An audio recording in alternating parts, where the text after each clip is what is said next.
Dünyada hər 12 nəfərdən biri xroniki hepatit B və C xəstəliyi ilə yaşayır. Əgər müalicə edilməzsə, bu viruslar ölümə səbəb ola bilir. Hepatit haqqında məlumatlı olma sizi bu dəhşətli xəstəliyə yoluxmadan qoruya bilər. Elə bu məqsədlə də Həkimlər və Təbib Tələbələr İctimai Birliyi Hepatitin qarşısını al, bu sənin işindir layihəsinin sonuncu tədbirini Azərbaycan Respublikası Prezidenti yanında qeyri-hökumət təşkilatlarına Dövlət Dəstəyi Şurasının dəstəyi ilə Azərbaycan Dillər Universitetində keçirdi. Tələbə Gənclər Təşkilatının Sağlamlıq Klubunun təşkilatçılığı ilə keçirilən tədbiri giriş sözü ilə təşkilatın sədri Nərmin Sədullayev açdı.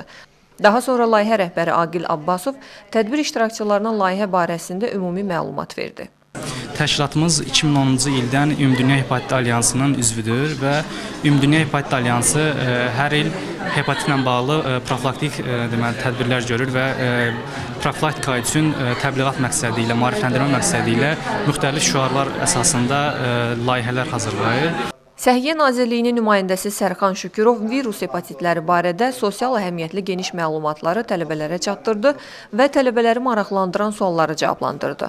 Gənc nəslin hepatit qədər mühüm tibbi və sosial problem barədə məlumatlı olmasının vacibliyini, bu xəstəliyin profilaktikasında ən mühüm addımlardan biri olduğunu bildirdi.